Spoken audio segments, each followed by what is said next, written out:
Welcome back, everyone, to another episode of FPL Backbenchers. How you guys doing? I hope your week has been well. It's your host Somnath once again, joined by my co-host Anjan. Anjan, how you doing? I'm doing pretty okay. What about you? Well, I'm doing fine. Thanks for asking. Apologies to everyone for probably I'll sound a bit nasal. I don't know what it is with the day I do pod recording and my health. Somehow it's topsy-turvy. It's not that the case for the entire week. But unfortunately, anyways. So, how about your game week 10, Anjan? Like, how did it go for you? How many Well, it was points? a it was like a pretty average kind of week. I scored around 55 points, and most of the point came from the, the number one right wing back, Reece Uh-huh, James, uh-huh. and my captain was Salah, and rest of the team I had Foden, I had Wang, I had Antonio, who had, I think, two pre-assists. Wang scored just an offside goal. So it's like a tipsy-turvy week for me. But yeah, I got a green arrow, and my rank is right now, I guess, 85 or 86K, I guess. Okay. So basically, pretty chilled out game week in FPL. So that's how it Yeah, rolls, right? yeah. Kudos to you on your part, as well as a bit of luck on your part as well, that you have gone out of this Chelsea run almost with just James, than Hmm. people who have actually had double up. I think James has beaten them for score. If people did not have James, if people had a combination of like Rudiger, Aspilicueta, Rudiger, Chilwell, I think James has comfortably covered the points for both those defenders alone. No, I don't think so. I think Chilwell scored, I think, 8 point this week. Last week his score was 12, and before that his score was 15. No, I'm just talking about this particular run. So if you think about Okay, it, Chilwell particular. scored 20 points in the last two game weeks, and Hmm. I think James took care of that in on just one game week itself. The amazing thing about your team and the funny thing about my team is your team actually had a goal scorer, wherein my team did not have any goal scorer.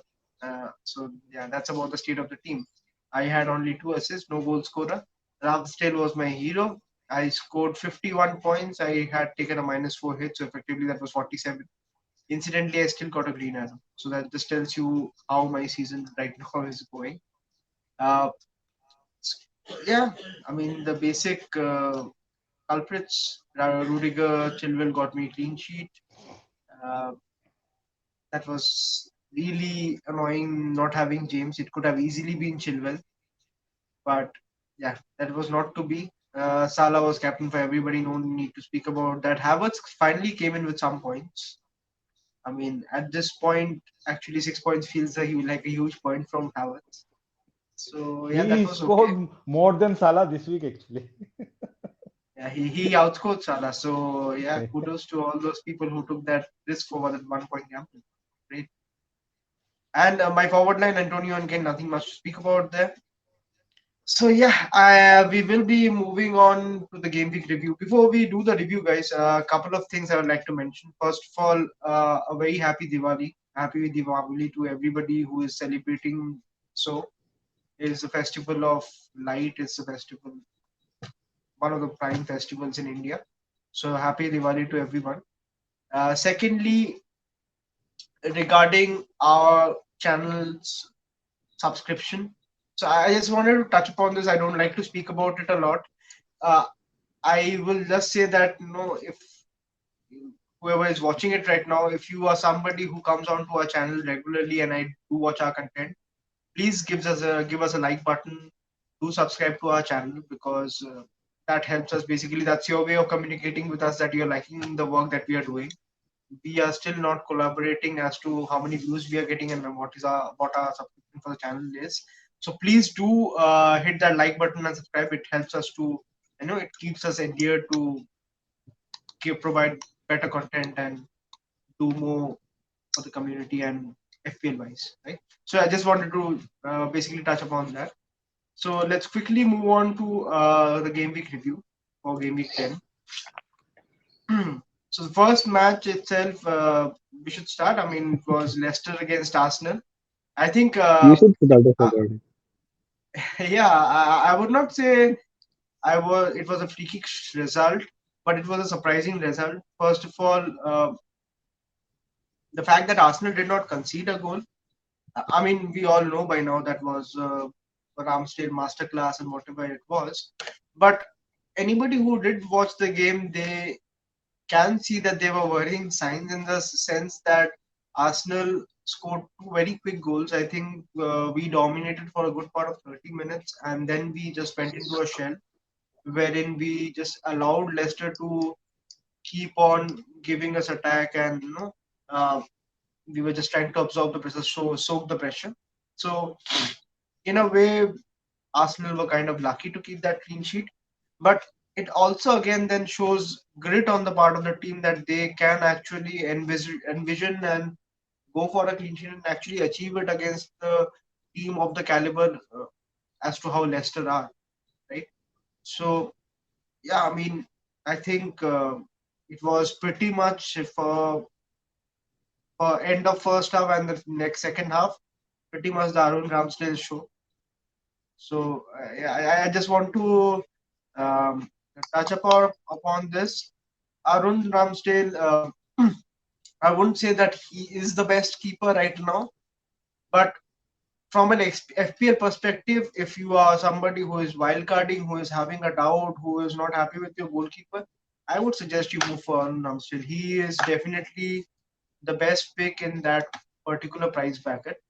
He is the goalkeeper, in fact, who actually made me do something that I've not done in my 11, 12 years of playing FPL. He's the first goalkeeper I've ever taken a hit for because when I did take that hit, actually, I think I took it 3, 4 game weeks back. I felt that if I did not move for him right now, I will be missing out on a lot of points because I was pretty set in my head that I would not be wildcarding very early. So that's again another topic that we'll be talking about my wildcard and why I did keep it so late. But yeah, so he was somebody I felt will have a stellar season. The last time I had such a feeling was for a certain Emi Martinez when he moved from Arsenal to Villa, right? So how I felt that Martinez had a point to prove, I think Ramsdale also has a point to prove. And I feel if anybody is or actually was having a second doubt, don't have that doubt. He is definitely first choice. He is nailed barring injury and he will get a lot of points, right? I think Anjan, you like to touch upon ESR and Saka. I mean, a lot of people are in that boat. You yourself are owning Saka, so why Yeah. don't you talk about ESR and Saka?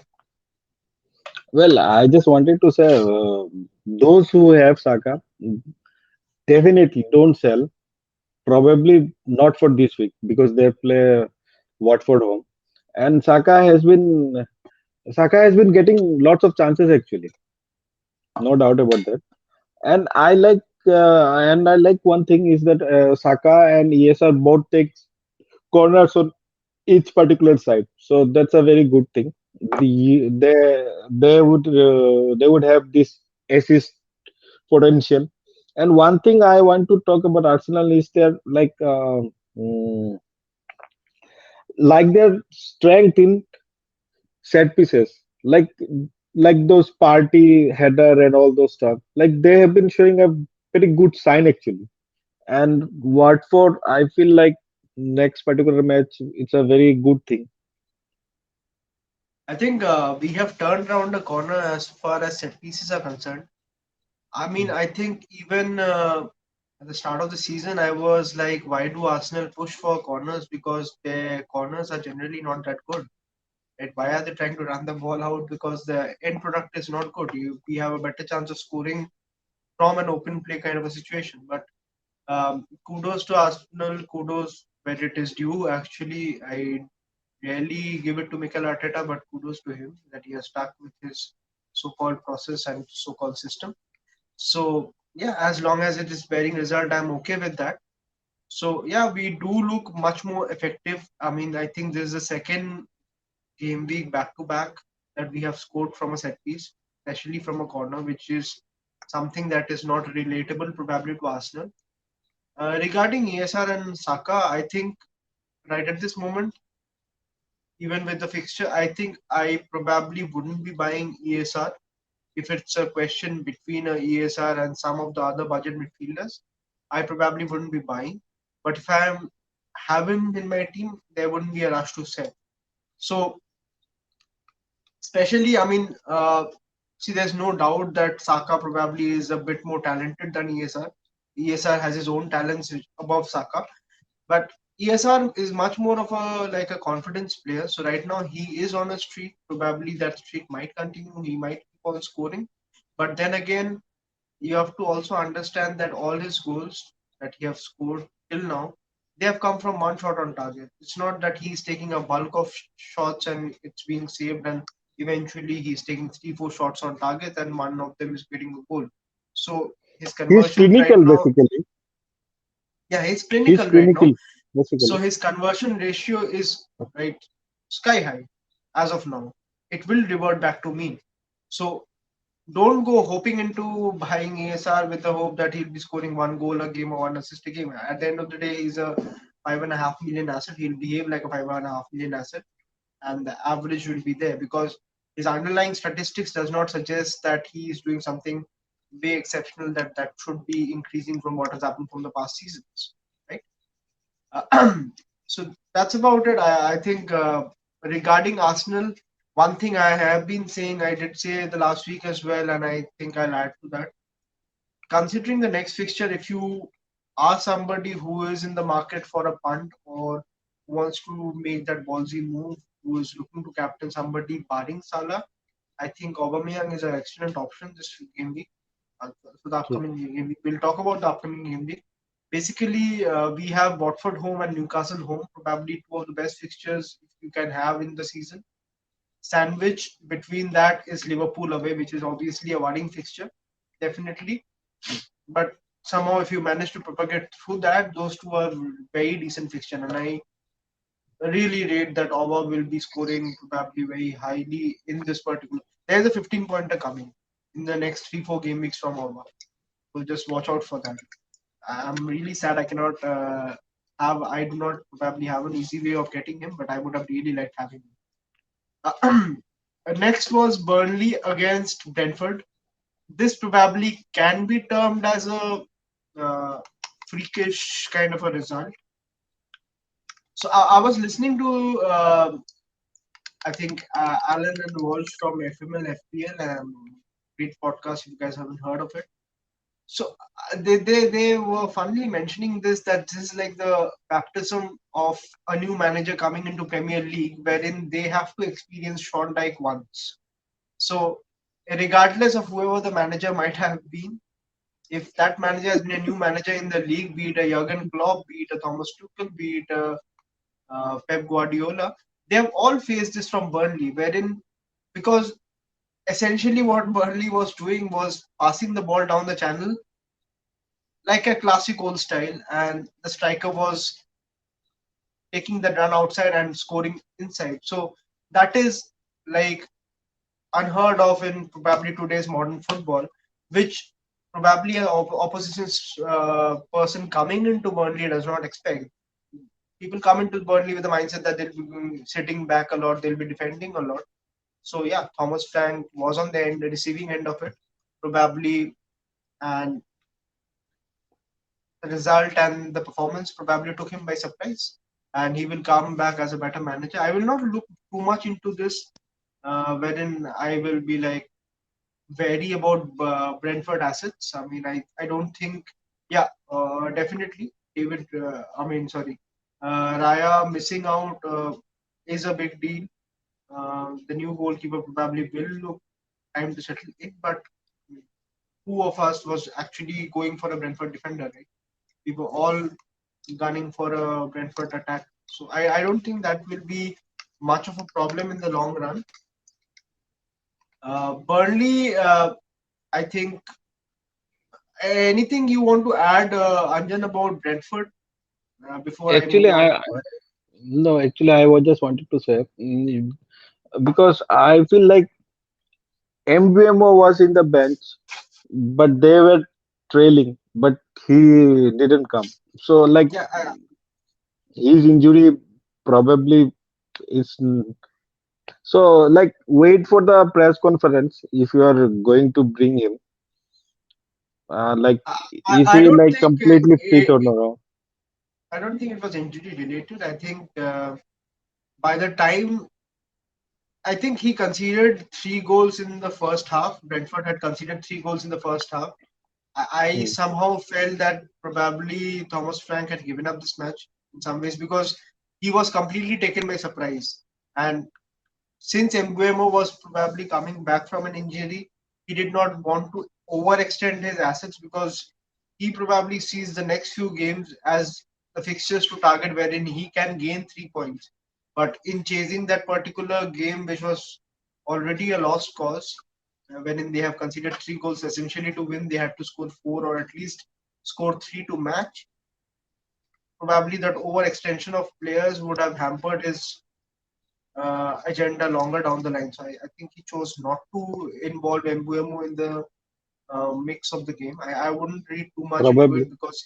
because if he was not injured, or rather if he was injured, I don't think he would have kept him on the bench because he absolutely kept him on the bench with the hope of actually bringing him on for the last 30 or 20 minutes. But it was game scoping. When he saw what the game was and at what turn the game was, I think he just felt that this game is probably out of his hands. So And like one more thing, I think Brentford highline they play a very highline actually, and Burnley like exploded it a lot, and they are missing Raya. I think they are missing I they are missing they are missing Bumo.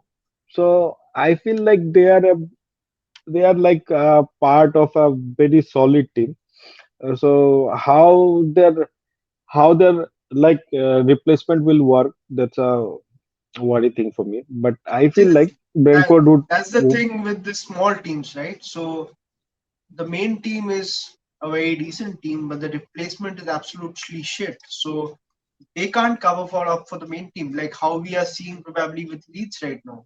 Leeds main yeah. team is a really good team, but Leeds second string team is not exactly performing to how Leeds main team does perform. So like a Tyler Exactly. Roberts or probably a Rodrigo is not being able to cover for Patrick Bamford. Similarly Mm, for Calvin Phillips and similarly for Duke Ayling. So mm. this is the thing with uh, mid-table teams, probably mid-table to lower mid-table teams, wherein their first team probably is apt and they can give a match to any team probably on their day. Their second team is actually not worth mentioning in the Premier League. Probably they're not Premier League players in that sense. So yeah, it does affect those particular teams.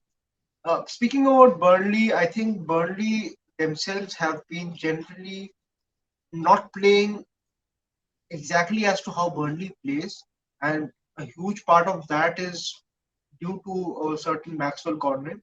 I think we have Mm. been, and a lot of other pods have been covering Maxwell Cornet for quite some time now. He has been on our radar. He is probably the most un-Burnley like player that you can ever imagine playing for Burnley, right? Are So you the bringing him right now?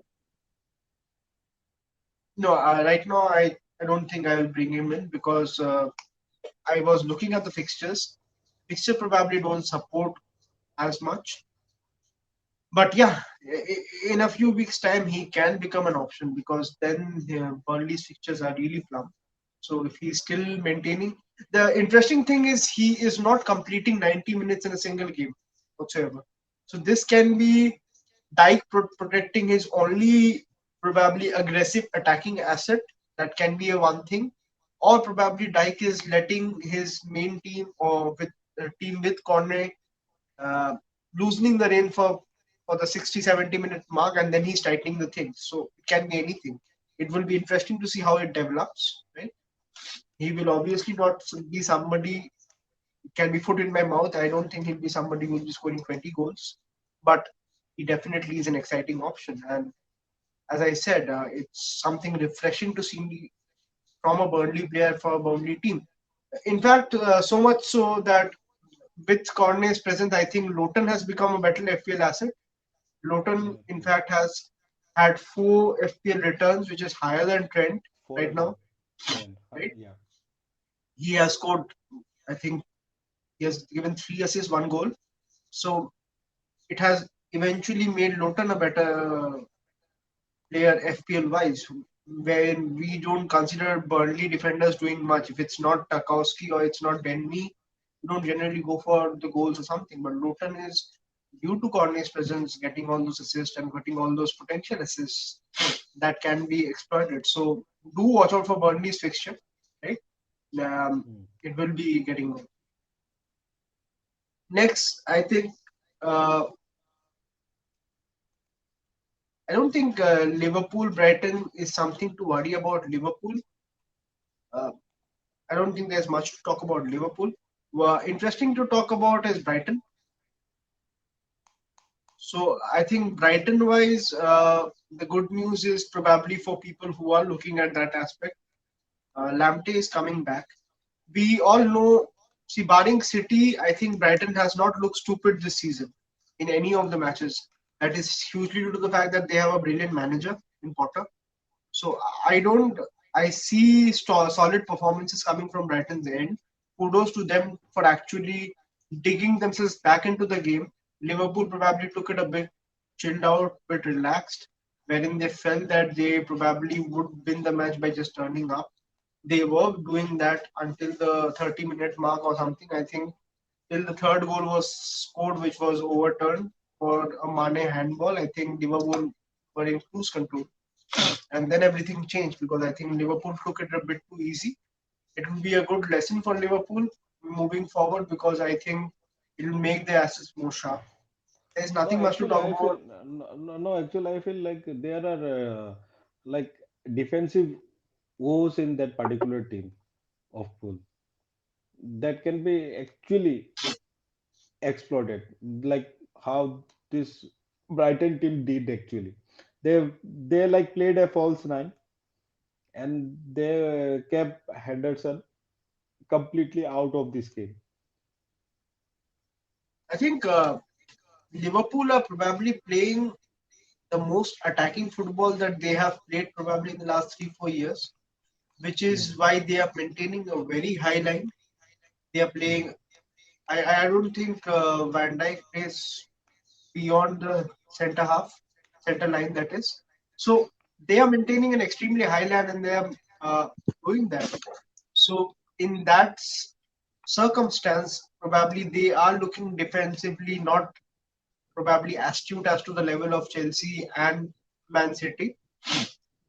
But in saying that, I don't think from our perspective, from an FPL perspective, there is anything we can exploit. We cannot Hmm. particularly target Liverpool as a fixture wherein we will be playing our attackers. No, no, no, no, So, no, so never, never. I don't think there's much to exploit. They will be conceding goal. I mean, you can never know.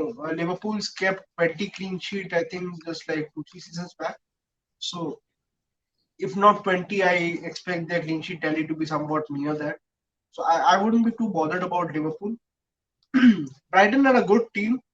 Brighton are a team I particularly was very impressed by Trossard. He is that again a player that has caught my imagination, particularly due to the fixture. Their next, I think, 2 3 fixtures are brilliant. So he's somebody I am Like, considering. Brighton, can you just show the fixtures of Brighton? Yeah. So Brighton's fixtures are Newcastle at home, Aston Villa away, and Leeds at home for the next three, Yeah. followed by West Ham away and Southampton away. So, particularly if you look at just the short term, I think those three fixture block particularly is brilliant. So, if somebody is probably wanting to take a punt in the mid-price midfielder range, I think Trossard is an excellent punt, right? Something probably you can probably monitor as well. You can take the plunge as well. So, I think that's interesting. I don't see a better picture. I think all the three matches Brighton will be winning comfortably. There is no issue. The only caveat that there will be in my mind is the fact that Brighton have not been scoring a lot of goals, which was already changed in the Liverpool game itself, wherein they, in the final half, were probably looking like an attacking side who can potentially score a lot of goals. So that will be my I only feel like worry. defense wise they are a very solid team. Like I don't think we need to talk about Brighton's defense. I mean, Brighton's number, by their number, I think they're the fourth best defense in the league, fourth or fifth best defense in the league. There's not absolutely any question about. We have already spoken at length about Brighton defense. I think many people have Sanchez as their goalkeeper still, which is perfectly yeah. fine. He's a very good um, option as a keeper right now. If you have kept faith O- with Sanchez till now, I will not suggest the move to Ramsdale. Just keep Sanchez and be happy with it because their fixtures are Okay, very soon. fine. Well, many people, I guess, took Raya as their keeper, and they played Foster in this particular week. So many people would be looking to move Raya to someone else. But do you suggest like Sanchez would be a choice also? No, if you are buying right now, I would suggest buy Ramsdale. If you are selling, all right, if you are looking to switch to Ramsdale from Sanchez, I would be again against that because Sanchez has an equally good run. Brighton are a very defensively disciplined team. So there will be clean sheet. I think in the next three itself, I can see two clean sheets that will definitely be there for Brighton. Um, Probably three also. might be three as well. For defense option for people who do not have, I think Dunk is a bit expensive for the job that he'll do. Kukurola similarly. Lamte is somebody who you can probably jump at. He is coming at in at I think 4.3 right now. Uh, 4.4, I guess.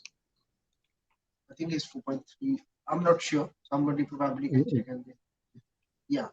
So the thing is, there is a lot of doubt with Duffy. I do have him in my team. I think I'm particularly not worried about Duffy as of now. I don't see him suddenly losing his spot because he has been instrumental in that defense for this entire season. But barring, I think, Dunk and Sanchez, uh, nothing is fixed right now. I don't see Veltman keeping his position continuously. I think Duffy will be an equation. So if you can afford Dunk, okay, if you're happy with that, go with it. If it is to be a punt, I would not take Duffy right now. Then I will be going for Lamptey. Yeah, For people like me fine. who have held on to Duffy, I would not suggest to panic. I will still hold Duffy. I think he will be playing this fixtures. Right. Okay. So Mm. yeah, so that's an interesting point if you can take if you have do have that luxury of that transfer in the midfield and you're looking to refresh your team.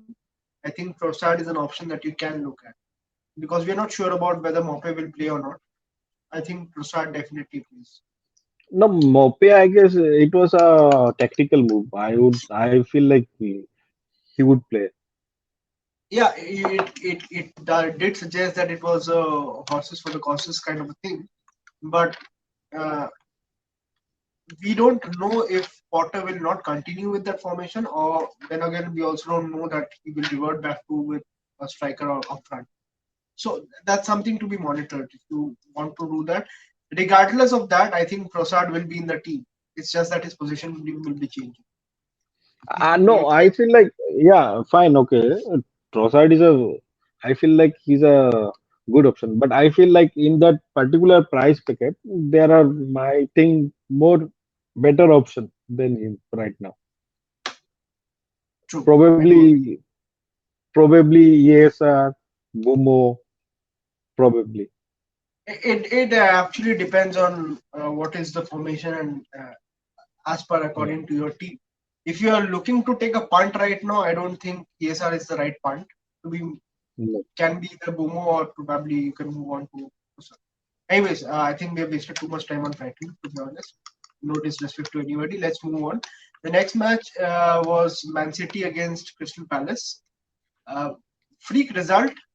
To be very honest, if one thing, major thing was obviously the red card. I think Johnny Evans had a similar kind of foul on Oba and he did not get the red card. Laporte got the red card. I'm not defending that Laporte was not a red card. I think there's inconsistency in refereeing for the Premier League that they probably should look at. Palace played really well. I think City did not expect Palace to come out of the blocks and actually score, and then they kind of went into a panic mode, which usually is characteristic with City for the past couple of seasons, wherein if they concede first, it looks absolutely impossible for them to be scoring because they make a lot of faulty judgments. Wherein if they are scoring first, they can absolutely dismantle a team because they are much more comfortable on the ball then. I don't think it will be too much worrisome. I think even before today's Champions League match, Pep Guardiola was asked by reporters that has it been a hard week for you? And I think he replied no. So that's Pep Guardiola for you. He does not give away much on press conferences. He does not give away much about team reveals. So yeah, he will not show any emotion. I don't think he will be going with job as usual. I don't think this will affect Yeah, City in true. any way or any form. They will just pick up from where they left off. Interesting thing though I you mentioned about yeah. no, I just wanted to say like see, especially the form of KDB in this particular season. I feel like he hasn't he hasn't I think recovered fully from his injury or what something or that. But like his form is quite missing right now. So if like anybody is having him in his team, I would definitely say this. I would definitely sell him.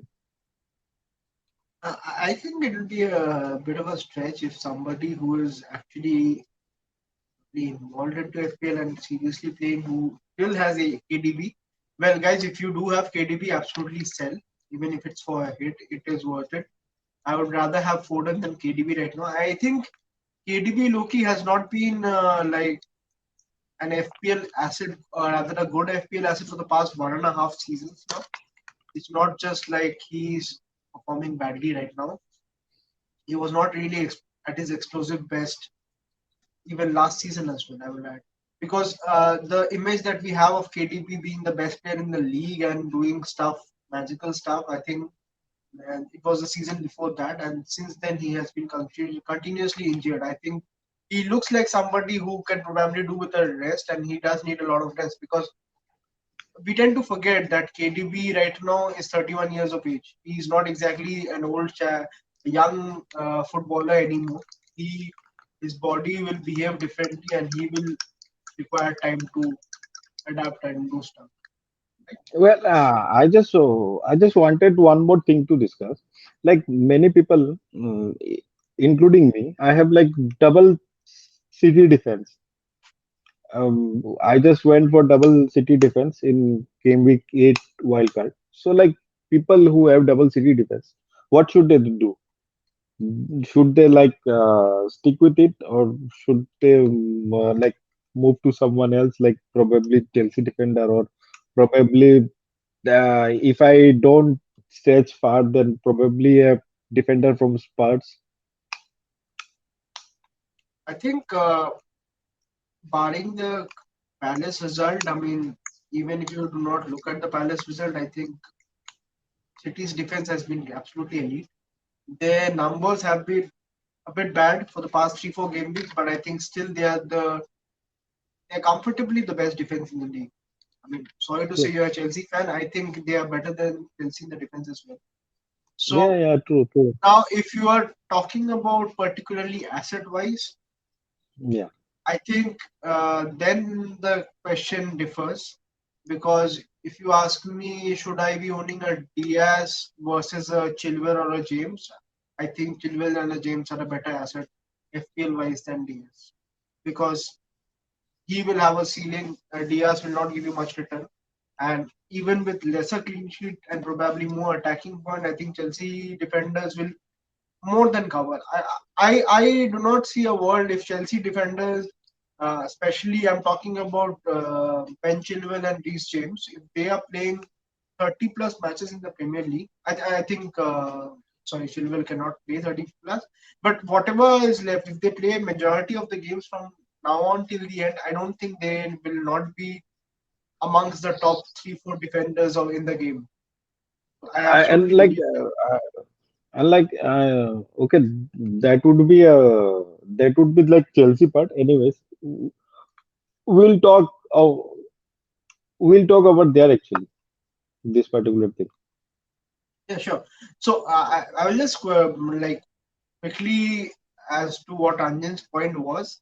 If you're thinking about making that move, I don't think it's a bad move. But if you're panicking and you're doing it for some other defender thinking City will not keep a clean sheet, I don't think that is the case. City will still keep a clean sheet. They will be, this is again my prediction, there's nothing to it. I think they will be nearing the 20 clean sheet mark. I have no doubt about that. It's just that City have already got 5, 6 clean sheets. So what's remaining of the 20 is what is left ahead of us. So I don't have a doubt that they'll be giving a lot of clean sheet. They will start because Pep will prioritize that we need a clean sheet. So you wouldn't be a surprising thing if they keep a clean sheet against United as well next game. Palace, I wanted to talk about not much that we have. I would like to talk about Gallagher because last pod I suggested that it is probably time to sell Gallagher. I would still maintain with that. This is, I will not say it's a freak result. If you have watched Palace, there's a pattern. When Milivojevic does not play, Gallagher is a very good asset for home. When Milivojevic is playing on the field, Gallagher is probably a much more playing in a much more deeper role, wherein he is not getting the share of the set pieces and stuff. So his returns will be inconsistent with as to how Milivojevic is playing because Milivojevic is not somebody who has been actually uh, out of the favor or he's not first choice. I don't expect anybody to be owning or wanting to own a Crystal Palace asset right away, right now. But I think Zaha can be an option because he has penalties and he is their main man. So yeah, Zaha is a good choice. Edward will become an interesting choice. Benteke right now I think does not look an option anymore because there is this possible chance of Benteke being benched. He will be used No, against no, probably no. the. No, actually, did you? No, actually, I don't agree at this particular point. I guess Benteke benching was something kind of tactical move. After that, like uh, Vieira has told, like Benteke is some kind of player who is like very efficient when they play low block teams. So I don't feel like Benteke would be a permanent bench option right now. He No, would no, be I was starting. not suggesting that. I am exactly reiterating what you are saying. I'm saying Hmm. that Benteke was a technical move. I would not like to own a 6.5 million striker who can be part of a technical move and he will not be featuring, right? I No, would no, rather yeah, have a I would rather have a even Tony over a Christian Benteke because at least I'm guaranteed 90 minutes every game week. So I what I meant was Benteke as an FPL option, particularly for me, is dead because I will not be owning him. I would rather go for Edward, who I see playing each and every game, right? So that way is what I was suggesting that Benteke is probably dead as an FPL option to me. You can take that punt. I think uh, low block, high block, I don't know, but I think easier teams, Benteke will be playing. yeah, When it is definitely. easier defense, Benteke will be playing. Hmm. And like Palace fixtures are quite good, I guess. They play, I guess. Palace's fixture, let's take a quick look at them. I think the next is Wolves home, then it's Burnley Hmm. away, then it's Aston Villa home, then it's Leeds away. It's a decent Yeah, run of actually, fixture, decent after run of fixture. which I feel like Gallagher is not a bad option actually, not a bad shout, not a priority transfer, but it would be a luxury kind of transfer. I don't know. I think it will take a brave person to be holding on to Gallagher where people are scrambling for midfield spot. I think Spurs will be coming into the equation. We'll be speaking about Spurs in a bit. Uh, Yeah. I feel it's very. I don't necessarily see Wolves being a very good fixture for Palace. I think Wolves have kind of found their mojo now. It'll be a evenly matched team. In saying that, I think Palace are playing brilliantly. Nothing against Palace. Vieira has done a transformational job, and they can match any team as they have shown. They have already beaten Tottenham. They have beaten City right now. So obviously they're doing something right. So yeah, it could become interesting. Uh, Would you take any would you take any defensive option from that particular team? Crystal no, Palace, maybe Vincent Guetta, maybe Mitchell. no.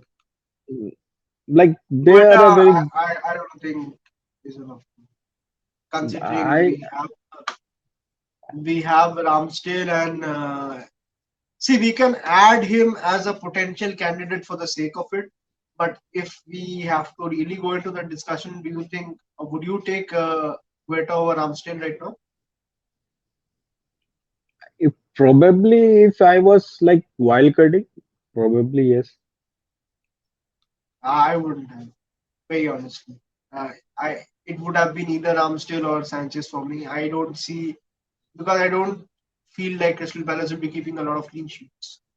Crystal Palace are a good team. They are attacking. They have a lot of philosophy, but they have been consistently conceding as well. Be it a misfortune, be it at the end of the games, but it is there. So I would, at this particular time when I'm getting a 4.5 million keeper from Arsenal, I don't think I will be opting for a 4.5 million keeper from Crystal Palace.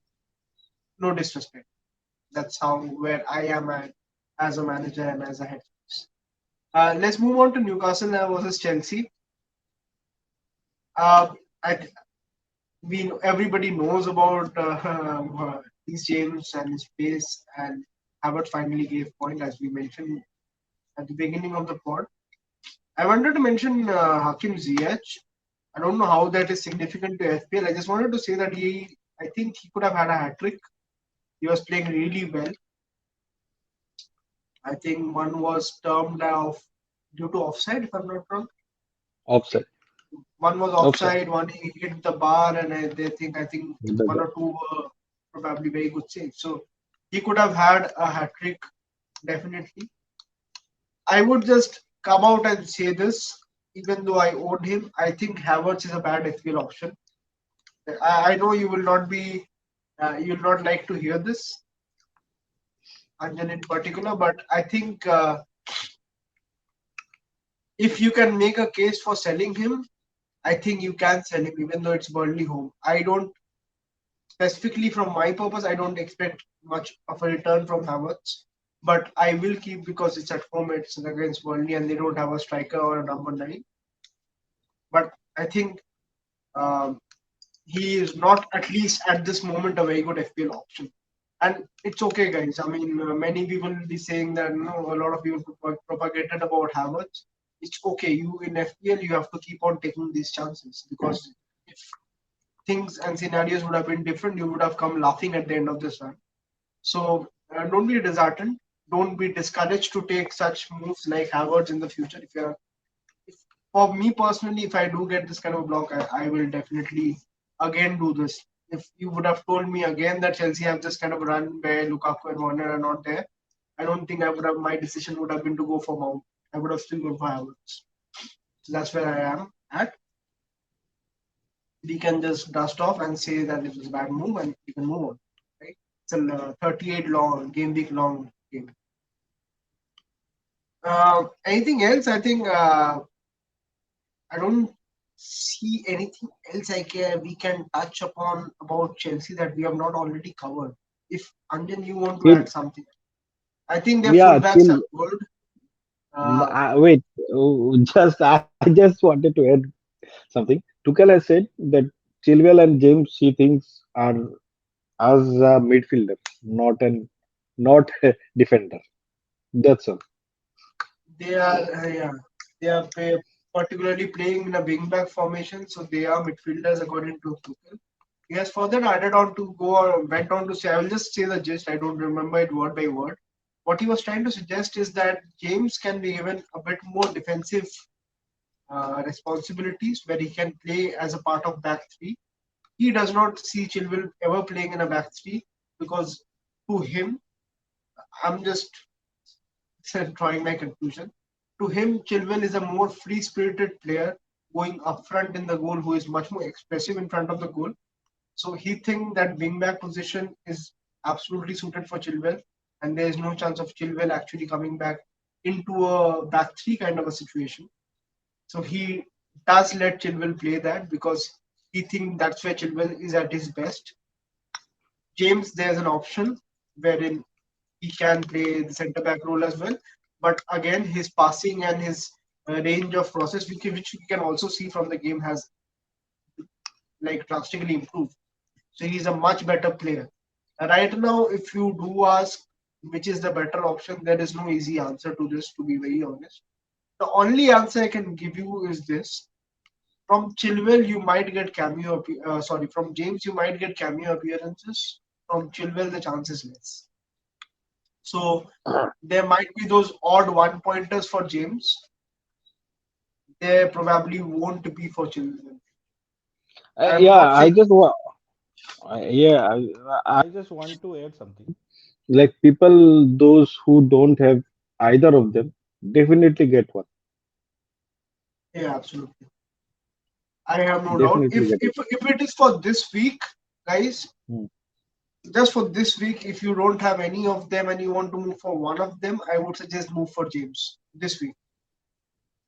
Overall, I think Chilwell is a better asset.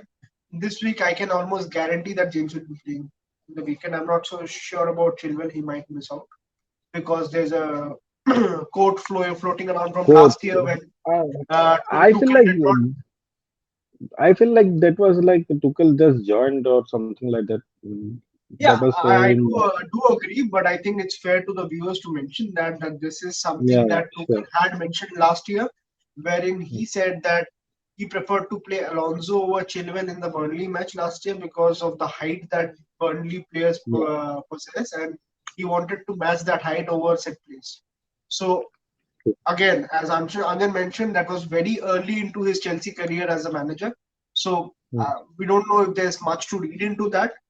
So just be cautious. I mean, I don't think that will amount to much. I still think Chilwell will be playing, but something to just keep your eye out on because it should not come as a surprise that how can Chilwell be benched because that has happened in the last season as well.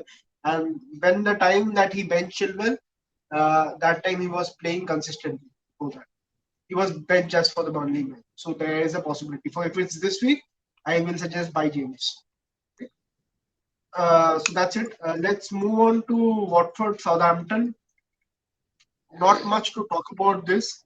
I think Watford are bad as a footballing team, attacking wise, probably. I know they beat Everton 5 but in five, five. this last game week, but they're bad. I think Southampton could have beaten them with an even higher margin.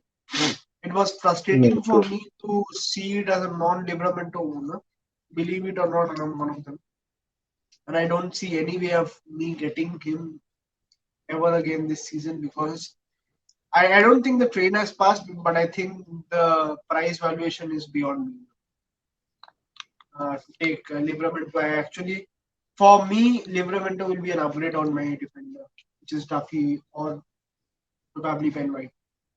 That's something that I'll not be doing because he's essentially a bench player still for me.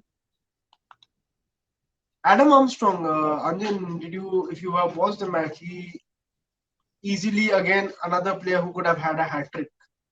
So Yeah, true. I think that poses an important and interesting situation for FPL players who are having Armstrong, whether they hold Armstrong or not. I think I will hold because from his performance, it did not suggest anything that he will be dropped again. But in stating that before we started this pod, like just minutes before, I think Southampton posted Mm. a photo of Picture of Broya in training. yeah, Yeah. training, right. So So like yeah, something to monitor. I don't think we will be getting anything from the press conference wherein he'll be stating that yeah, this player is playing or this player is not. no. I don't I think feel he'll like just sell this game if yeah, you're holding like Armstrong in this. people like those who have Armstrong definitely hold for this week, and I won't. I would I won't suggest anyone to buy him because I feel like there is still a uncertainty over there. Like, would he be starting or not? Like something that and all. Yeah, so it's simple. It's like don't sell, don't buy. And I would say the similar thing for Broya as well. I wouldn't be buying Broya right now. If you Mm, have not got him, I would like to see how the situation develops because true. Che Adams also does not play really badly. Suddenly, Southampton have kind of squad depth, you can say. It will be interesting to see who starts there. Next match, who gets sacked match, manager wise, Spurs versus Manchester United. Ole Masterclass at White Hart Lane or Tottenham Stadium, whatever it's called these days. What do you think? Yeah, definitely. Ole in actually. I I think the sack was coming for Nuno. To be very honest, uh, Mm. aside the fact that whether United should have sacked Ole or not my concern. But anyways, I think Nuno, the brand of football that he was playing, not just this season, even the last season at Wolves and probably 1.5 season, I think it's gradually was progressing towards being rather very boring, very like painstakingly drowsy kind of a football that he was kind of for the kind of talent that he had on that Spurs team. I think the football was not matching up to that, or the tactics was not matching up to that, and he was always like the prime candidate to get sacked. Losing 3-0 against United team, which just lost 5-0 against Liverpool, I think even with everything considered, I think United was there for the taking, which Nuno did not do. United set up a very defensive team, and Nuno also set up a very defensive team against essentially against United. I think Ndombele did not play that particular match. He started with Lo Celso. Ndombele probably is the most or the best creative outlet that Spurs have at this moment. We did not play him. So yeah, things considered, things suggesting that he. I'm sorry to say this, but I think he did not have any idea as to what he was doing. And they have now signed Antonio Conte. So what do you have to say about Antonio Conte, Anjan? Well, Being an ex-Chelsea manager once again coming on to manage Spurs. well, definitely. I was very much happy when they signed Mourinho because I know like Mourinho has completely passed his glory days. But I feel like definitely Antonio Conte is one of the best manager currently. Currently, He's easily a top five manager. yeah. Like he's a like coach actually, not a manager. He's a proper coach.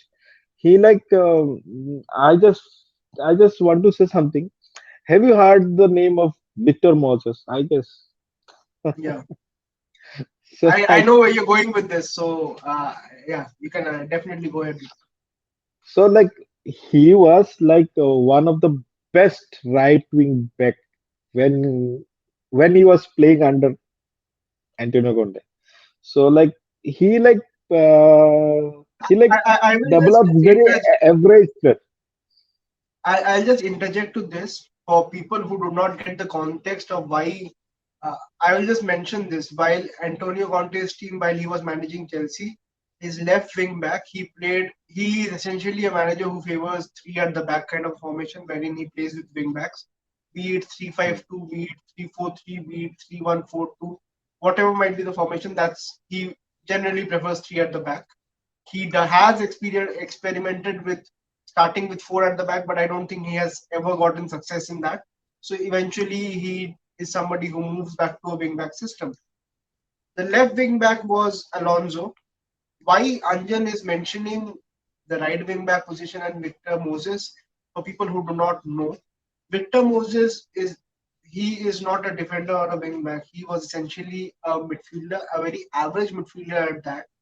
And him, Antonio Conte, what as Anjan is trying to drive as a point is a coach is he managed to turn an average midfielder into one of the best right wing backs at that particular time and era in the world.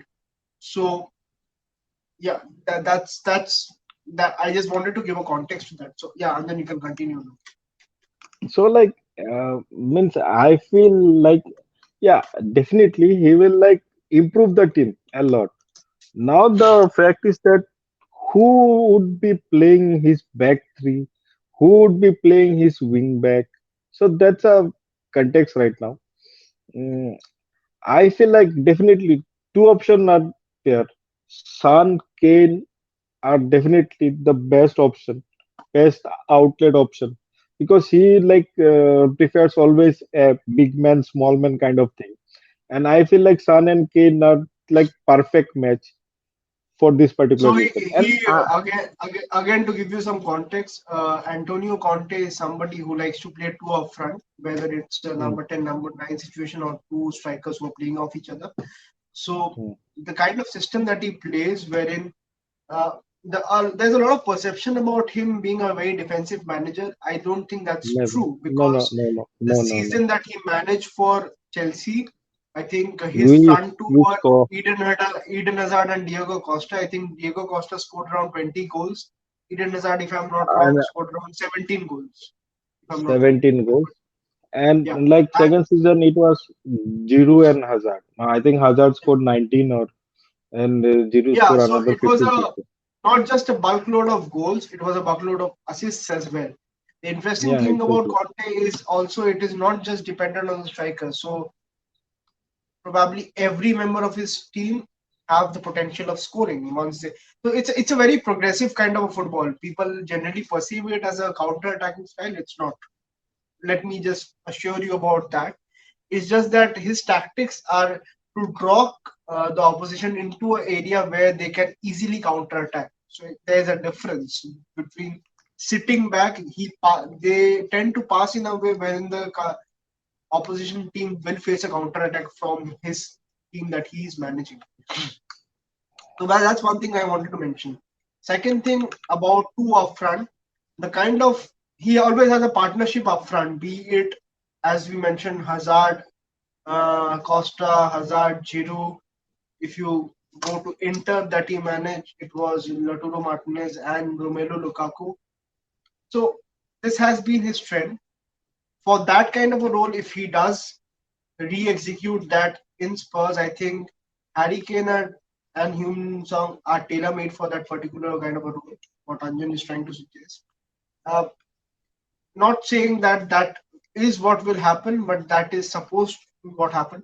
I wouldn't be worrying too much into the fact that Harry Kane is not interested in playing for Spurs. I don't believe that is true because if he is not interested in playing for Spurs, it would have been true for Newcastle as well. He would not have been bothered, but he was bothered and he did score. He probably might be in a bad patch of form. He probably might be in a bad state of mind. If anybody can get him out of that, it is Antonio Conte. I can And like absolutely and assure. like and like there is a quote like circulating right now. It was of 2020 quote, 2020 Euro quote. Actually, Like there are two quotes. Yeah, one no, is of I'm from Europe, which Antonio yeah. Conte said that if he was playing Harry Is Kane, it he will so the stick him into the box rather than ask him box? to Yes, drop back and create for drawback. the team because he is devastating in the box. There's also another quote that uh, 2000, he said from his time. 2017. Yeah, he said from his time as a Chelsea manager, where he was very high praises for Harry Kane in general Mm, as mm, a Chelsea manager. That he is a complete kind of a forward. That so we understand that he's an admirer of Harry Kane, and if mm. anybody can revive him, because again, this is just rumors, but apparently his negotiation with the Tottenham board was they cannot sell Harry Kane. They have kept Harry Kane.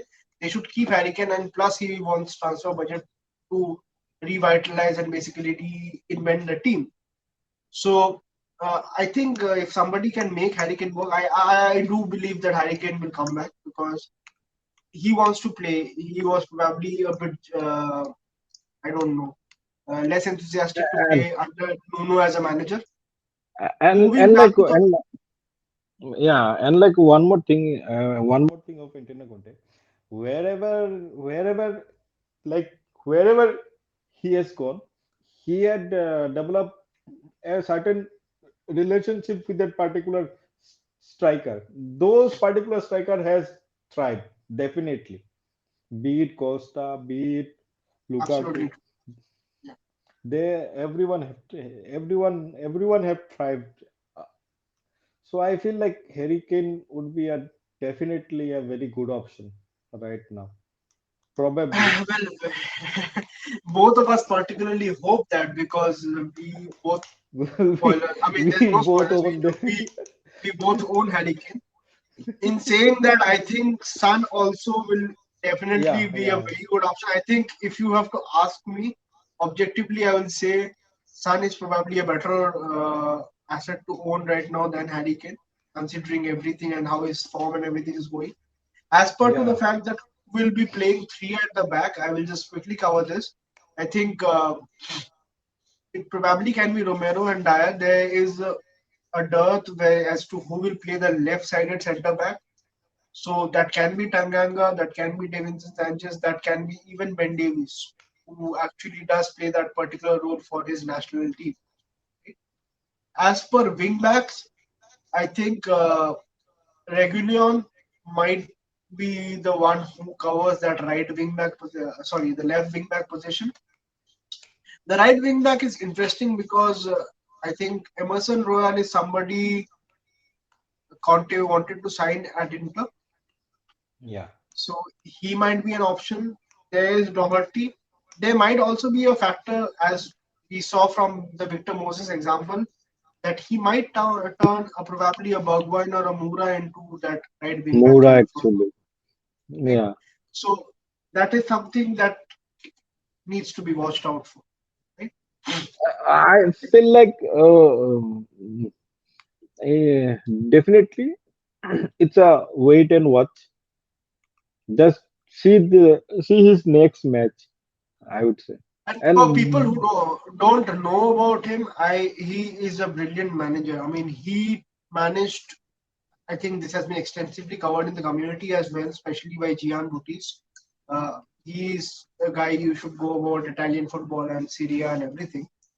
He managed to transform a very average Euro 2016 side of mm, Italy, and they managed to beat Spain, uh, Belgium, Belgium, who were Spain, the favorites for that particular tournament, and even the eventual champions, I think Germany, who they lost out only to on penalties. They were essentially penalty, nil. So, and that was a very average side, mind you. If you go back and look at that team, the front three was consisted of I think players from Sunderland and players from Southampton. So those were the front three.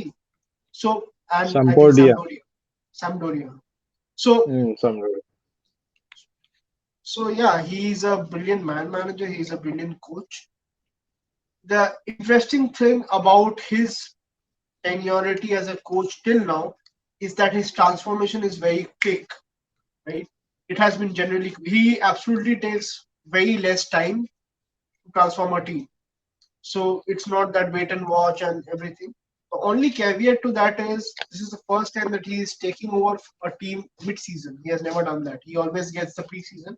It's the first time he's taking over a team mid-season. So that's something that probably is to be interesting. The good thing for us as an FPL manager is Spurs is going on a brilliant run probably from this week itself, or you can think or want to delay it from game week 12. So, yeah, a lot of them will come into consideration. Right? Next match, we'll get back to review. I think we got into Spurs a lot. I think we covered Spurs a lot. I think Regulion will be a good option. If somebody is Yeah, actually wanting to think out of the box, he's somebody I'm considering. Because if you look at that fixture, and I'll just pull up the fixture for Spurs, It's Everton away. That's this game week. Then it's Leeds home, Burnley away, Brentford home, and Norwich home. So having three home games which are Leeds, Brentford, and Norwich. Okay, probably Brentford might be not. Then again, might be with Fernandes and Raya not being there. I don't think I don't think we'll see probably a better fixture block for players. And if we are not moving in for Spurs right now, I don't know. Then I personally don't feel that I'm playing FPL right, because if I'm not jumping on this opportunity, no matter whatever is the result, right? And I just wanted to talk about opportunity here as well, briefly touching on it. I see a lot of people who probably did not go for Havertz. Okay, it was the right decision, and a lot of people who did go for Havertz. But just think about this. For you going with Havertz, okay, granted that move did not work, but you now have a way to actually go to Sun, because a lot of people, and Anjan can actually vouch for this because that's the situation. You did not go for Havertz, right? So now you're, Mhm. I'm not saying you're stuck with a team where there's Rafinha and Bumu, but you are kind of uh, in a situation where you're sold to hold them. I don't think you'll be looking to sell them, but that is the opportunity cost. Since if you're not jumping on fixture, and especially when you're getting such lucrative fixture, think about the Chelsea fixtures that they had. It was Norwich home, Newcastle away, Burnley home, and Burnley home is still to go. If you did not attack these kind of fixtures, I personally don't feel that you're playing FPL right. I mean, might be a very strong statement, but that it is. And I was incidentally actually looking back on my game week history, right? And I just realized I mean, both of us, we have been very consistent FPL players for considering we are playing over a decade, I think. It's just that the last two, 3 seasons that the variance is there. I was just thinking to the point that why is that? And I felt that in my mind, I think, see, FPL is a game that you cannot control because it's crazy, it's mad, right? And almost in my mind, I think in the past, like 2, 3 seasons, I was thinking that I can control this madness. You cannot. The only way you can beat this thing or beat the system is if you give in to the madness, right? Yeah. So yes, it does work for some people who play very cautiously, don't take hits, and that's just not my style, right? You have to identify. A lot of my finishes, I'll tell you, when I finish 1K, right? I don't mention this probably. I have finished a season in 1K when in the second game week I have taken 8 players out without a wild card. So I've essentially taken a minus 28. Might be a right strategy, might be a wrong strategy. I actually finished in 1K. So people say don't take hits. Why did I not use a wild card? Because I felt that wild card was needed later in the season, which was actually needed. I absolutely smashed it when the December congestion of fixtures came in. So don't be afraid for that, because I did see, and incidentally, that was the season when Conte was managing Chelsea. I remember that because I went for Aspilicueta and Diego Costa, who had actually formed a partnership. I think it was consistently that Aspilicueta was lobbing long Crossing balls and and Diego Costa long with and, yeah. and Diego Costa was scoring. So I just repeatedly got Aspilicueta assist and Diego Costa goal, which was like one of the amazing seasons for me. So there have been a lot of decisions like this. I think it was the first season of Nuno at Wolves, wherein I tripled up on Wolves defense, where nobody actually believed in Wolves defense. From the defense itself, I got close to around 40, 45 points in one game week. I'm talking about, wherein both Doherty and Johnny scored, and Mm. I think Patricio made 10, 11 saves, and he got bonus. So these are the things. I mean, there was that fixture, there was that opportunity, and I took it. If you're not taking it, you do pay in the. You might say that you were saved from the Havertz move, but right now you're stuck probably for the Sun move. I'm not saying that you cannot get Sun, but that will require a lot of restructuring for your team. So try to figure out what kind of a manager you are, right? Because will you get a better run for Sun than Leeds home? Uh, I'll just read it again. It's Leeds home, Everton, Burnley away, Brentford home and Norwich home. I Norwich. think there's a discussion probably even for captain for the Norwich home game because by that time we have seen what Conte's team is. And if there's an Hmm. opportunity, I will definitely move for it. Yeah, Right. definitely. So yeah, it's something that to keep in mind that what is your are you playing to be a part of this game or are you playing to actually win the game is what you need to ask yourself. You can be a part of the game. There are 8 million people playing. You can be one of those 8 million people.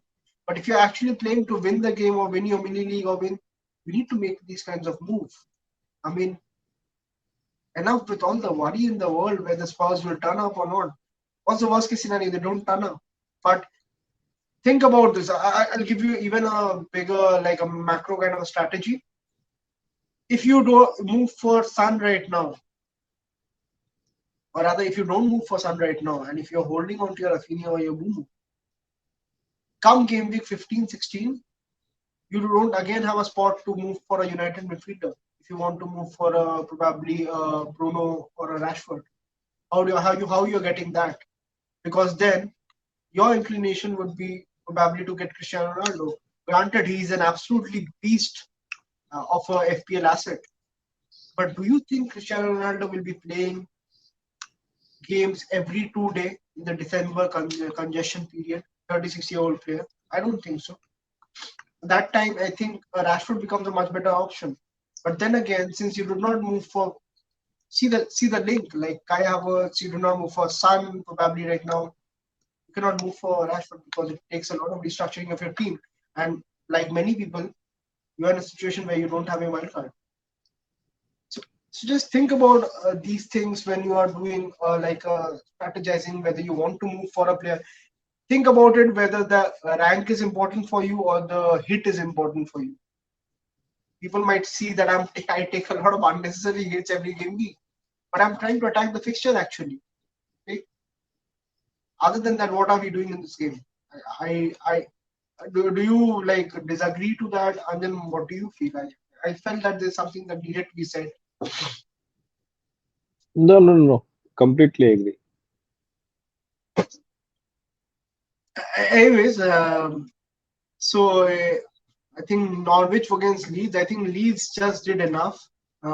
They still were not looking very good. Rafinha scored to the merriment of his owners. He always looks good. He always feels like Rafinha is a player that you always feel like he has underperformed. So that has always been the case with Rafinha. So don't be bothered about that. Norwich are looking bad, I will say. It doesn't look good for them right now, but I never like know. probably I have heard somewhere that they are looking to change manager, I guess. Yeah, so I mean that's been the case because this is the second time around for Norwich, and I think although the issues are not as stark as last time around, but the issues are still there. So Yeah. there's something to be seen. Next match around Villa against West Ham. West Ham have absolutely been dominating. I mean, they absolutely True, true, dominated true, true. the hell out of Villa. I think right now Villa in a bad space. So if you're targeting fixture, I don't think Villa is a bad fixture to target, right? Yeah. But in saying that, Ings got injured, and I think probably that somehow makes Villa stronger because I think Watkins alone at up top is probably much more lethal than Ings and Watkins playing together. I So feel like they are like most probably missing Douglas Luiz more actually. Ings injury is a like blessing in blessing in disguise. I yeah, it's a blessing in I disguise. It's feel very this way odd for to them. hear that, but I think it's a blessing in disguise. Hmm. I don't know. I made this comment when made the move to Villa that he probably has. So it was a very strong word. I mean, bad on my part. I said that he probably ruined his career. I don't believe he has ruined his career, but I think his potential as an FPL asset is dead. I think things will never be the same asset that you probably own from Southampton. I don't see him ever reaching that height. It's a very strong statement to make, but I generally do think that. Regarding Villa, I don't think they're a bad team. I think they're in a bad space right now. But then again, I don't see them drastically improving. I don't see them matching the heights of what they achieved last season. I don't think that will be happening. They will Well, not be finishing. like I did mention in last two pod that Aston Villa are a team to target right now, and probably they are. Yeah, I Defensively, think I it's a don't. Defensively, I don't see them improving a lot. true. I do agree. So probably that's something that might be taken into consideration. Regarding West Ham, surprisingly enough, in 4 goals, Antonio did not have any involvement whatsoever. As Anjan was mentioning, he assisted the guy who assisted the goal. In Yeah, two of the two, cases, he did a lot of the two work. actually. It is not that Antonio was looking bad. He actually was involved in a lot of goals more directly Yeah. than is apparent to the eyes, right? Hmm. So people who have watched, I would not be worried about Antonio, but then there is a discussion whether if you want to sell Antonio or not. So I'll pose this question to Anjan. Would you sell Antonio right now? Well, if I'm looking for a son, or might be if I'm looking for someone like son to fund some money for him, then definitely I will sell. So yeah, a lot of people do require Antonio probably to downgrade to have the funds to enable Sun move in the midfield or something like that. Or probably it can be as direct as somebody having a lot of cash in the bank and they want to move out Antonio to a Harry Kane. Hmm. Either of the cases, this me personally again, I would suggest that yes, I can. But I can say that with confidence because I do have wildcard. Mind you, I will just add to that. So I think Anjan can give a better perspective when he does not have a wild card. But I will just state this. Let's look at West Ham's fixtures for a second. West Ham has the worst fixture on the fixture ticker out of the 20 teams. I'll just read out their fixture for you. It's Liverpool at home, which I think they can score in. It's not that they Hmm. cannot score it against Liverpool, not score against Liverpool. It's Wolves away, then it's Man City away, then it's Brighton at home, then it's Chelsea at home. If you are looking to sell Antonio, I think right now is the time. I'm not saying that Antonio cannot score in these 5 fixtures, but let's be honest. Like, how many goals do you think? You will not be captaining Antonio in any case in any of these fixtures. I don't see that Hmm. happening personally. If you have that Maverick balls, probably go for it. But you're not captaining him. Right now, Antonio is 8.2 million. At the end of this run, I don't see Antonio going to even 8.3 million. Do you think anybody right now, he's owned by almost 50% of the game? If I'm not wrong, he's owned around by 48.3 or 4% of the game. I don't see his ownership increasing in the next 5 fixtures. If anything, it will be decreasing. So Hmm. he's 8.2 right now. He might come down to probably, let's say, around 8.1, 8.08. If you are somebody like me who has bought him from Game Week 1, where you got him for 7.5, your selling price right now is 7.8, right? So essentially, it's a zero point 0.2 million difference. It can be figured out. It's not that big a deal. If you have to attack the fixture, if you are like me, you do not have Tony. I think Tony, if I read out Brentford's fixture, Tony has the best fixture in the ticker. So just understand the difference. Antonio right now has the worst fixture in the next 5. Tony has the best fixture in the next 5, which is Norwich at home, Newcastle away, Everton at home, which is again a very good fixture. Okay, Tottenham away, probably not a very good fixture now. Conte is there. And then it's Leeds away. So if you are to believe in an asset, if you think Tony is an asset for FPL wise, which other run will you take him for? For people who are actually, and I've heard a lot of people. Uh, I can understand for people who do not have a wildcard. For me, it's easy because I'll get him once I am doing my wildcard, and I'll be doing my wildcard probably exactly at that point of time when the fixtures are turning for West Ham again, which is game week 16. But if you're not wildcarding, I've heard a lot of people who are saying that they will probably bench Antonio for these fixtures. So I don't understand. I mean, you're comfortable benching a 8 million asset, play him. If you're keeping him, then play him for those fixtures. It's not that he'll not get those goals, but if you're benching him, then what is the point of benching an 8 million asset and playing Livramento? I understand Livramento is God right now, probably. But then again, he is a 4 million defender from a team like Southampton. Southampton will not be keeping 20 clean sheets until and unless you're hoping for a Livramento assist or goal every game week. I'll just read out Southampton's fixtures. It's Aston Villa home, which is good. Then it's Norwich away, which is also very fine. Then it becomes Liverpool away. I don't see anything he'll be getting from that. Then it becomes Leicester at home. I don't see anything he'll be getting from that. And then it's Brighton at home. None of those fixtures are very good for Livramento. So it's just two fixtures. So you're hedging your bets on Livramento probably for most people. I think he's owned by 1/4 of the game right now to come in for Antonio, and you're benching Antonio for that rather than investing that money and actually using that money to upgrade. You can always find that he will hardly be worst case scenario. Antonio does not move in price. He's 8.2 million. Still, it's just zero point 0.4 million from where you're selling. I don't think that's a very big risk. So I am very pro for the fact that if you can sell, do sell. If it's for Harry Kane, don't even think about it. If it's probably for Tony also, I will say don't even think about it. If you have to believe in Tony as an asset for Brentford or in Well, FPL. one more thing.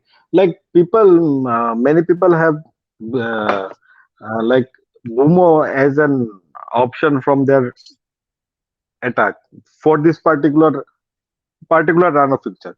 Do you intend to say that like people those who have particularly Bumo in their team, they should also get Tony in their team, like double up on them.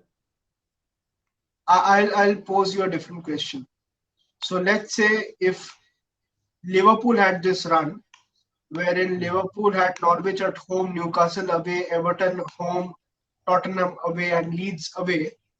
And City had this run wherein they play Liverpool home, Wolves away, Man City away, and Brighton home, and Chelsea home.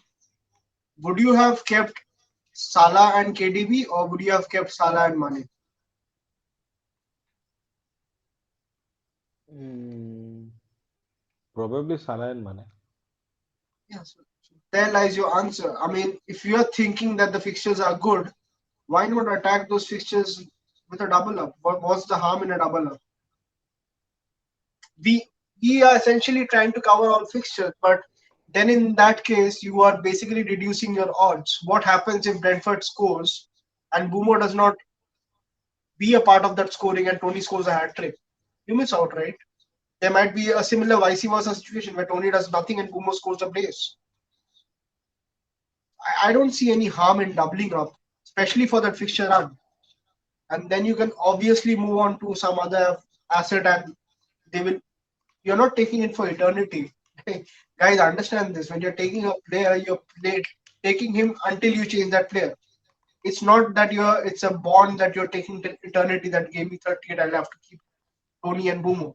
If nothing else, I can guarantee you this, you will gain price rises from them. So whatever is your in your mind is the difference between you selling Antonio and you getting Antonio, I think that will be covered by if you are taking Tony and Bumo right now.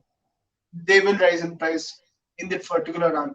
If they score against Norwich, as we are predicting them to score, they will instantly rise by 0.2 next game week. Then it's too late because can you afford them now? Now they're even more costly. So yeah, that's your call basically, right? Uh, Last fixture, and we'll wrap up the game week review. We have like I think we have spoken about a lot of things. That's why it went the game week review went into a lot of direction. I think we have covered majorly most of the things that we needs to be covered for this coming game week. Is Wolves against Everton. Okay, another thing before I move on to Wolves against Everton, I just wanted to show the. I just did a table on the XGI per 90. So expected goal involvement per 90 for basically a selected set of forwards that they are in the game. Uh, I'm sorry, it's really small for you guys to read it out. I'll just read it out for you guys. So essentially, that states that Calvert-Lewin is the best option. I have sorted this by minutes per XGI per 90. So Calvert-Lewin, obviously, we know is a very, very good option. Daka is somebody who is leading up top. So what I wanted to say is that uh, you can see that Kane is at probably the very bottom of the table. He is from, I think, fourth from the bottom. But if you do notice this, as per his assist and as per his XG, there is a negative delta, which suggests that he is probably still underperforming whatever his particular XG is right now. So yeah, there it is an option. Antonio, see, even in saying all this, there keep no doubts that he has faltered in form. He is still fifth on the top. And if you consider the other players, Calvert-Lewin, Taka, Gildart, and Firmino, barring Firmino, I don't think that any of them have been playing consistently right now. So Antonio is definitely a good option. But then again, you have to also understand that somebody like Tony played probably the eight best defenses in the league in the first 10 matches. Brentford being one of the top nine as well. So they did not play themselves. So they played eight of the best defenses. Right now they played the worst of the defenses. So his numbers will go up. I just posted this table just for anybody who wants to have a reference as to which probably players they want to move in for, right? Uh, Ronaldo, I mean, he is posting an XGI 116.6 for 116.6 minutes, which is very decent because if you add his things that converts to a lot, and they have an amazing run coming up. So just something to keep your mind at. Even be wary about the fact that Lukaku will be coming back into the equation as well once the international break is over. So a lot of things to consider, right? Last fixture, as I was saying, it was Wolves against Everton. Uh, Anjan, if you can probably take as a Wang owner who got a goal disallowed. Everton are generally looking bad right now, Yeah, and I Everton are don't see looking Everton playing a there. very defensive kind of a game against Spurs at, especially since it's at Goodison. They will not be able to. As I also mentioned last in the last pod as well, Everton supporters were very about Rafa Benitez to start with. Couple more performances like this, and you'll be amazed how soon they turn on Rafa Benitez. So he is somebody who has to protect that harmony between the club and the fans because not many of them were a fan of the fact that Rafa Benitez got appointed by him. And like, And and one more thing, just after the match, when he was asked to talk about this, so he said that we are missing player, we are missing player. So players are not coming soon. So I don't feel I a particularly player see would be that a, also as a very kind of a defensive and a negative kind of a response from a manager that we are yeah. because wherein as we are criticizing Mole last week where he does not talk about an tactics it was similar because you play the team that is at your disposal because if you are not having players that is your job as a manager to get the players that you have get them ready to be. It's not as if you're playing against Man City, you're playing against Wolves who are definitely a very good team but you could have matched them. But we have already said that Everton has been punching above their weight in terms of what their squad was and what this was actually coming after Watford. I think they are for the taking right now. I'm feeling a bit hopeful as a Kane owner, I will say. I'll not say that I'm ecstatic as a Kane owner, but I'm hopeful as a Kane owner. Should we move on to the Game Week 11 fixture, Anjan? And we'll do Yeah, a yeah, quick sure. review of that, right? We'll just move really fast. First game is Southampton against Villa. I don't see a clean sheet for Southampton in this. I will go for the 1-all draw. You, You have been telling this for a long time. I'm betting against the house in this house. See, I don't have anything against Livramento. It's just that I cannot get him right now. There's no easy way for me to get him. So yeah, I have to bet against the house. I'm sick of his clean sheet and stuff. What's your prediction? Well, I feel like it would be Southampton would be winning it 2-1 probably. Fair enough. Moving on to the Manchester derby, Man United against Man City. Big Yeah, one. big one. Actually, Baran, he's like injured for I think a month or so. Yeah, he's So out for a month. he's out for a month. So Bailey is back. I think they would most probably stick to 3-5-2 only. I feel. I think it'll be Uh, suicidal if they stick to 3-5-2 with Bailey and Lindelof, probably, who is also injured, and Maguire, who is not looking out of sorts.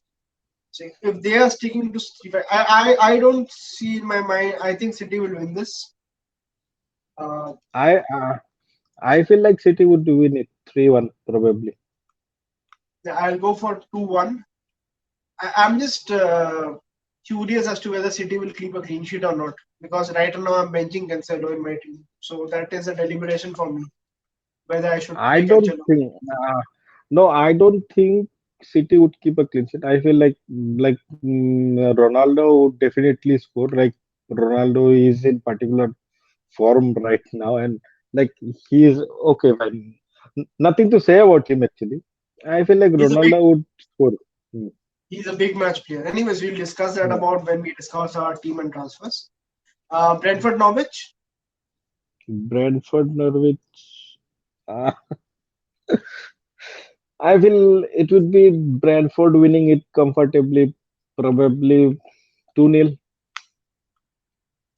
I think Brentford will concede in this match. I see like a 3-1 kind of a score for Brentford against Norwich. Tough times for Norwich. Chelsea Burnley. I'll ask you first. What do you think as a fan? I would stick with my old prediction, which I love it. It is 3-0. Yeah, I also do wish that it's a clean sheet for Chelsea and Chilwell and Rudiger do take part. The only person that is in my mind that it might not be a clean sheet is Maxwell Cornet. Again, we are mentioning him quite a lot. Yeah, I'll probably stick with it. Let's say I don't know. I think it'll be 2-0 to Chelsea. I don't think they can get 3 goals, but I don't know. Palace against Wolves. I think Palace Mm, will win this one. I feel like Crystal Palace would keep a clean sheet. They would win it probably 1-0. I'll go with a 2-0 as well. I mean, don't see Wolves scoring. Or at least I think Palace actually winning this match. Brighton Newcastle. I'm excited about this Definitely, match. definitely. I feel like mm, Brighton should win it comfortably 2-0 probably. I agree to that scoreline. Arsenal Watford.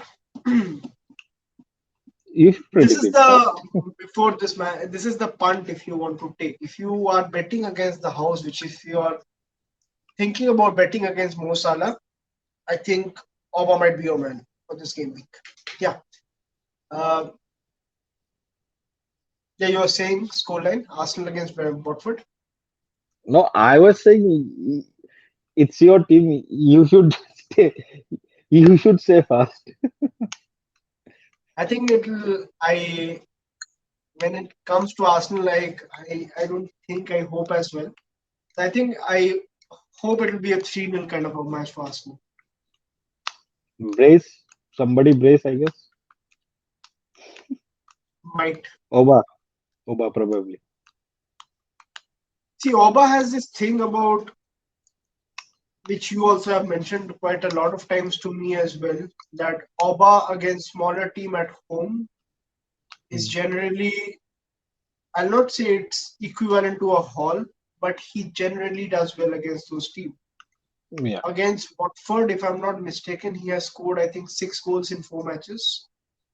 Or, no, I think it's 6 goals in 4 matches. So he has a good record against Watford. If you want to take a Oba punt, it's a very good punt. I wish I could have taken that. Had Conte not been a part of this all hoopla and Conte coming in, I probably would have got, but I don't think I can move for him right now. What's your scoreline prediction, Nandan? We'll move 2-0. from 2-0 to 2-0 Leicester. odds. Everton Spurs. I feel like Spurs would win it probably by 2-1 or 3-1. It's to be seen as to how fast he can shore up the defense. I think Conte's first match will be the UEFA Conference League for Spurs. Yeah. Mm. Uh, I think Everton will score. I will go with uh, ambitious scoreline of 3-1 to Spurs. Let's see.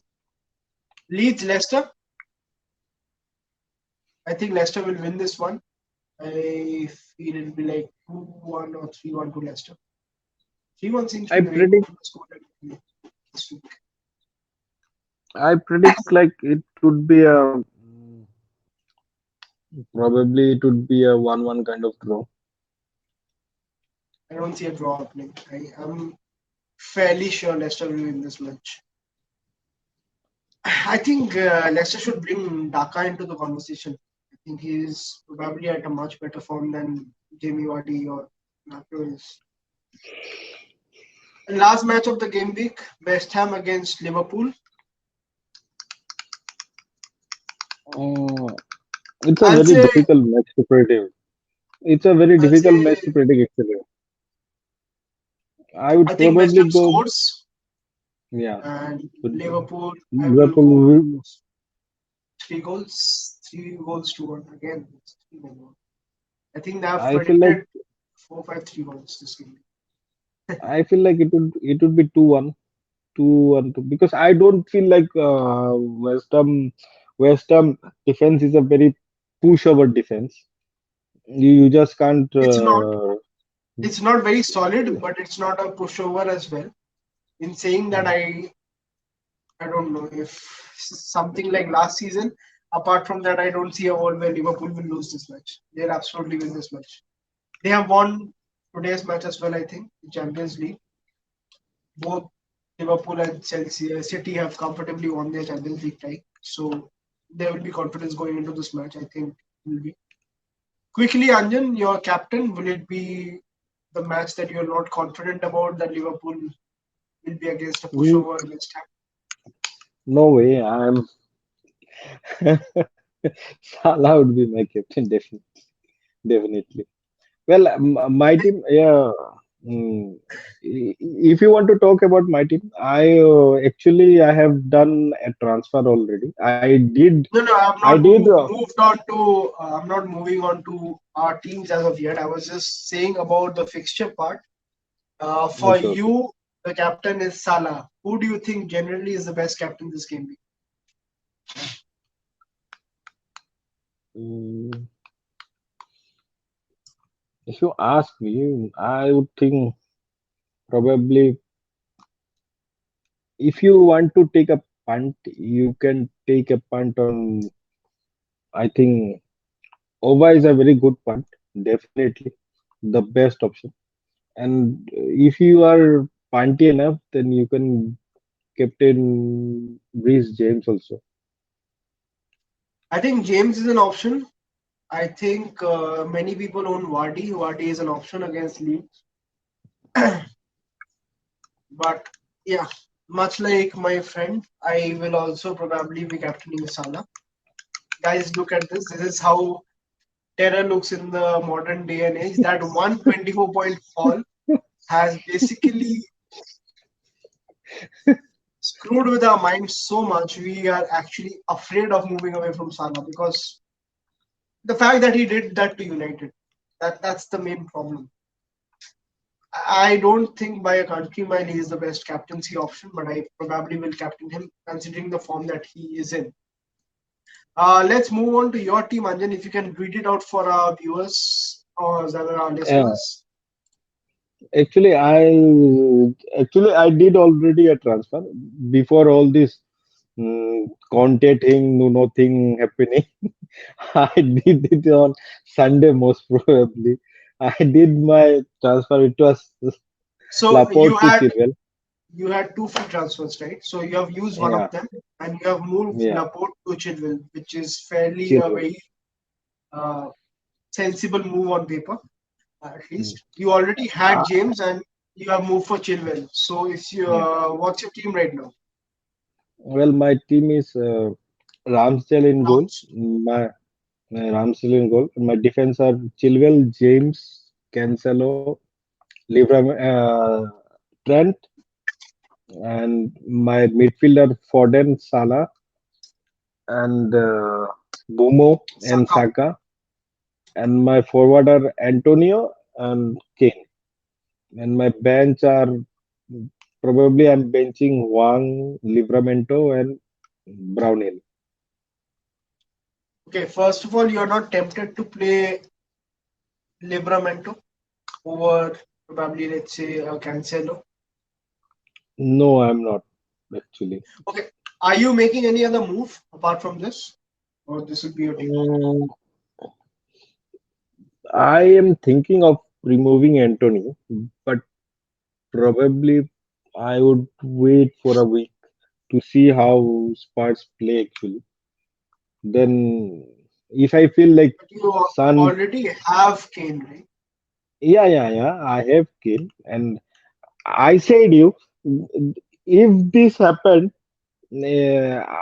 like probably I was like frustrated with Laporte, and I was like frustrated because I thought like I would be starting with Chilwell and James in my wild card. That was like my 100% idea, and I was so frustrated with all the stuff. So I thought better to take him now. And if I I would think have that gone, move will pay over the yeah, long run. yeah. But I feel like if I had like waited for I think 2 3 days before this Conte appointment and all those stuff, I wouldn't have gone for Chilwell. I would have gone for someone else actually. So you are saying that just in case, let's suppose that you will be keeping Antonio, then would you be moving out Antonio against Wolves away? Because I will tell you, it's either now or probably you hold him for the rest of his run. Because the moment you surpass this particular fixture, I don't think his run looks that bad. No, actually, I have to find a way to get money for probably someone like Sun in my So pool what's team. your avenue to Sun? Avenue, I would have gone. Ideally, I would have downgraded Laporte to someone like Lamptey No, no, and no. What's done is done. You cannot change that. what done is done. So Yeah. right now, I'm asking is who would you get Sun possibly if you want to get in place of Saka? Yeah, Saka. Probably So Saka. you need roughly around 4 million. Do you have Yeah. anything in the bank? I have around point 0.7 or point 0.6, I guess. So Antonio to a downgrade. So what are the Yeah. options that you're looking at? I'm right now looking to a bench fodder actually. So like a 4.5 million forward. Yeah. Yeah. 4.5 million forward. And I would, I would still try to squeeze probably Broya. I would still try to squeeze him. if he isn't affordable, then probably I will go to a 4.4, 4.5 I think setup. you need that extra 4.5 to 5 million. You need that point 0.5 extra if you want to make it in two moves, wherein you move Saka out to somebody like Sun. Yeah. Mm. So if that is the case, and if this is for potentially a dead kind of a forward, then I think I would wait this particular game week and I'll roll over the transfer and do it for a double hit next game week. Yeah. Yeah. Because Saka also has a very decent fixture this game week. I will not be wanting to Exactly. remove Saka this game week, Eh, and eh, next week it Exactly. will be Liverpool away, which is much more viable to move him out. Much more, like I would be much more comfortable to move him also. Okay, so that's about it. Let's move on to my team. I have Ramsdale in goal. I'm playing a 4-4-2 formation. Duffy, Rudiger, Chilwell, White, Ben White that is. In my midfield, I have Foden, Havertz, Salah, and Jota. And a forward position, I have Antonio and Kane. Presently, on my bench, first sub is Cancelo. Second sub is Gelhardt, who probably wouldn't play. And third sub is Allen from Everton. Right? So, I've looked at this and I think I've discussed with you as well a lot of ways that this transfer particularly can go. Yes. Salah did not do anything. So my big problem with the team is probably Jota, who is not starting right now. So he looks like a priority. I have only one free transfer. Ideally, I'm looking to take a hit.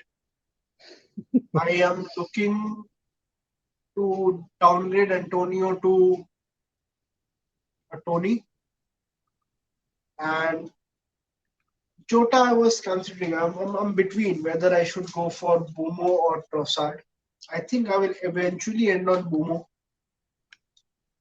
Mind you, Jota started today and he has scored a goal, and I think he scored another one. It was VAR termed it offside. So he had actually a brace today against Atletico Madrid.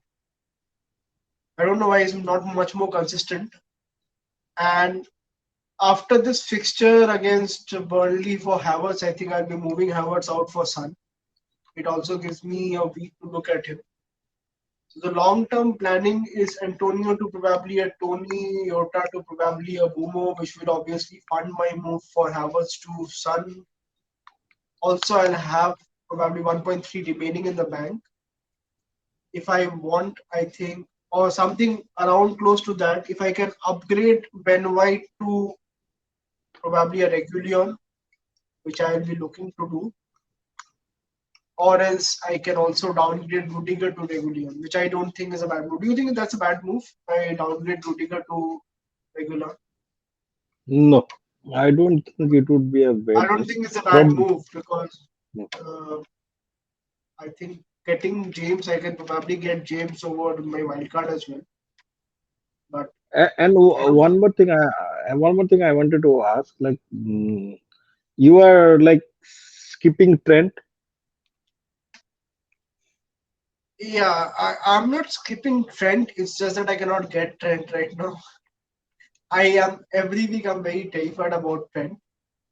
Uh, I think in hindsight, probably it was a bad move for me to get rid of Trent, but he has not done much since then. It can be famous last words on my part. But yeah, he will definitely be back in my wild card. But as of now, I might have to navigate with the way things are. Do you think And my bench is fair? Would you be benching Cancelo?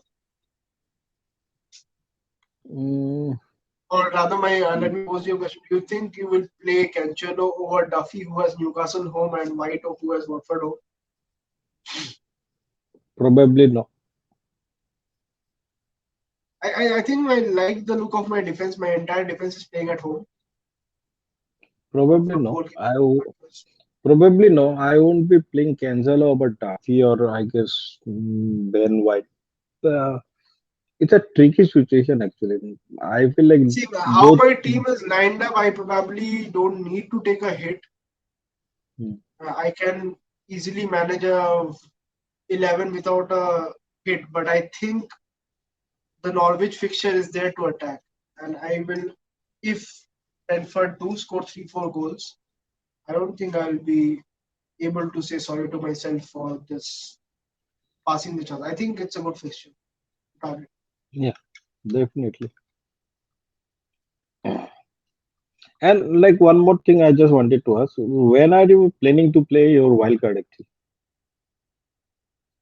Okay, so the wildcard plan right now is as I was saying, I'm generally I'll give you a view or an overview or a macro view, whatever you call it, of how I see my team structuring. I already have Kane in my team. I would be doubling up with Son in the attack, and I'm also planning to get a Spurs defender. I know it's an overkill of Spurs, but okay, I'm willing to take that chance. Then I think they have a good run till game week 15, and that also coincides if I just quickly look at the fixture ones. Just give me 1 minute. I think that also coincides with the fact that the December fixture starts. Yeah, so game week 15 is 4th of December. Game week 16 is 11th of December, and from then onwards, the fixture congestion starts. So ideally, I'm looking to play the wild card between 15 and 16. 16, I think the fixture turns for Manchester United, who play Norwich no, away. United I think turns I think from 15 itself. 15 is United against Crystal Palace at home. Yeah, might be. It's a good fixture. It's a decent fixture. But I will not be, if I'm looking at probably getting somebody like a Ronaldo or even a Rashford, that 15 game week, I think Spurs has Norwich. I will not be moving them out for Norwich away, Norwich at home. So for me, ideally, I get 1 week's time to see how United are, who are the mainstays, and I move for their asset from game week 16. Also, that is the time around which West Ham fixtures also get better. Their fixture is Burnley away, so that's the time I want to get Antonio back into the fray as well. That is also the time I think Liverpool's fixtures are also good. Liverpool plays Aston Villa at home. I would want Trent back at that point of time. So game week 16 is the time that I'm looking at. Not looking at. I think I'll definitely welcome in game week 16 because for this particular run, if you think about it, the teams required are probably Brentford and Spurs, and I think I'm covering them with my transfer. I don't need to hit on the wild card for them. Cool. Fair, fair, So fair. yeah, that's about it from us, guys. I think we have covered extensively. Again, we have exceeded our time as to how we were looking at a 1.5 hour pod, but I think we had a lot of good discussions, a lot of macro discussions, FPL Yeah, wise, yeah, true. strategy wise. So yeah, I hope it helped you guys. Please do continue to share your love and support us. Please do hit that like and subscribe button. It helps us recommend us, spread the word about us, and we are here to stay. And we'll definitely improve upon the viewing experience and general tech and everything as well. Thank you guys. Hope your arrows are green, and there's an international break after this. If you can possibly save or transfer, save or transfer. It's good to have two free transfers over international break. But yeah, don't stop hitting or attacking the fixtures. That's it from me, guys. Good night, goodbye, and have a nice game week. Hope your arrows are green. Hope your arrows are green. Yeah, Bye hope guys. you go on. Bye, guys.